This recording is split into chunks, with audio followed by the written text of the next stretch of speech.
Okay, so have you ever just looked up at the stars and felt, I don't know, completely tiny but also weirdly connected? Oh, definitely. That exact feeling. Right. Well, that feeling is kind of our launch pad today. We're diving into this really fascinating conversation featuring Deepak Chopra, who is on Dr. Mayim Bialik's channel. Yeah, the MBB Explorers one. They got into some really big questions like what's actually real? What are we as humans, truly capable of? Yeah. Pretty mind-bending stuff. Totally. And we're talking Deepak Chopra here, a major voice in like integrative medicine and consciousness.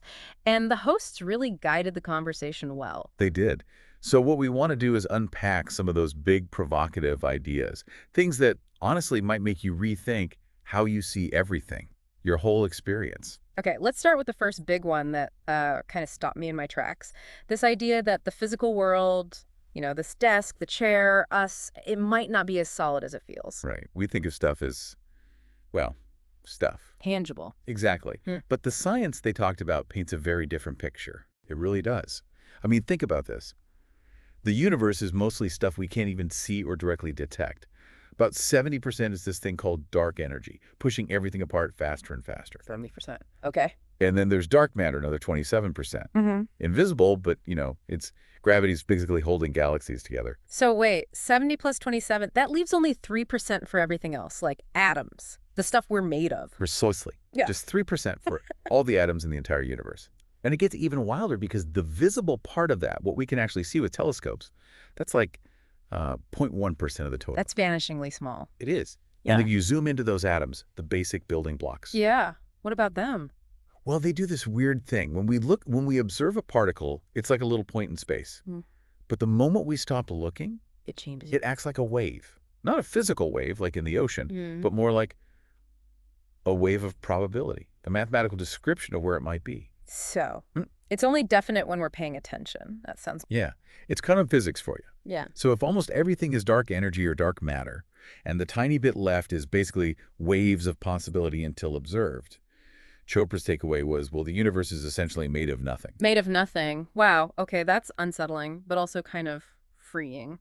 Both, I think. Yeah. But it immediately leads to this huge question, the hard problem of consciousness, as philosophers call it. Which is? If the universe is fundamentally so empty, so not stuff, why does it feel so real? Yeah. Why do we have experiences, feelings, thoughts? Why does stubbing your toe hurt so much if it's all just information or something? Uh-huh. Yeah, exactly. Why the very real ouch? Precisely. And they touched on how this isn't a new question. You had Plato saying reality is ultimately mind idealism. Mm. Then Aristotle arguing for a solid physical world. Physicalism. The classic debate. Right. And now modern physics and philosophy are kind of revisiting this, talking about the universe maybe being like a cosmic dream or even a simulation, something built on information, like the zeros and ones at the most basic level. Yeah. So the difference between, say, this coffee mug and in that mountain outside is just how the information is arranged, interpreted by consciousness. That's one way to conceptualize it, yeah. The solidity, the texture, the experience. It might be consciousness making sense of this underlying information field. Okay, my brain is officially stretched. So if reality isn't fixed, maybe our minds are more involved than we thought. That's the next big piece. This idea they discussed. Seeing is not believing, it's the other way around. Belief shapes seeing. How did that work? Well, think about how we grow up. Our conditioning, our family's economic situation, our culture, religion, emotional patterns, all of it builds up this set of filters. These filters become our belief system, and we start interpreting everything through them. Like wearing invisible glasses that color everything. Exactly. And they used that famous experiment with the kittens. Oh, yeah. The ones raised in rooms with only vertical stripes or only horizontal ones. That's the one. It's such a striking example. The kittens literally couldn't perceive the lines they weren't exposed to. Their brains didn't develop the connections needed. One group was blind to vertical, the other to horizontal. Wow. So their actual physical ability to see was shaped by their limited experience. Absolutely. It makes you think, doesn't it? What we consider tangible or obvious might just be our brain's interpretation, based entirely on its past conditioning and expectations. So it's like that William Blake quote they mentioned. We are led to believe a lie when we see with and not through the eye. Seeing through the eye, meaning seeing beyond our conditioned filters, seeing the possibilities instead of just the assumptions. That's the idea, to recognize that our beliefs might be limiting what we're actually capable of perceiving or experiencing. And our brains aren't just set in stone after childhood, right? They keep changing. Constantly. Neuroplasticity. Even right now, as you're taking in these ideas, your frontal cortex is forming new connections, subtly adapting. Every experience, every bit of learning physically rewires us, down to even influencing which genes get expressed. So we're actively sculpting our own perceptual reality moment by moment. In a very real sense, yes. Which brings us to the potential this unlocks. The conversation moved towards this concept of metahumans. Metahumans. Or- Sounds like science fiction. A little, maybe. Yeah. But Chopra suggested we might see a kind of evolution, a new type of human emerging, maybe in the next 20 years or so. Based on what? Largely linked to how technology, like these large language models and our access to vast amounts of information, are changing our brains, our neural landscapes, potentially accelerating our cognitive evolution. Okay, that's a big thought. They also touched on things like people claiming to see auras or experiencing telepathy. Is there any way science even approaches those kinds of things? Well, it's definitely fringe, but some people point to concepts from quantum physics like non-local correlation or entanglement. Entanglement. That's where two particles are linked, right? No Yeah. matter how far apart. Exactly. They act as one system. Some speculate, and it's highly speculative, whether similar non-local connections could exist between minds or consciousnesses. It's theoretical, but it's a hook some use to explore these reported phenomena. Interesting. There was that story Chopra told, the telepathy tapes, about the child. Yeah, where the young child seemed to know exactly what his mother was thinking, even specific unspoken things. And the child explanation was just love. Simply love, which in this context they framed as oneness, a fundamental state of interconnectedness, like entanglement but maybe on a soul level.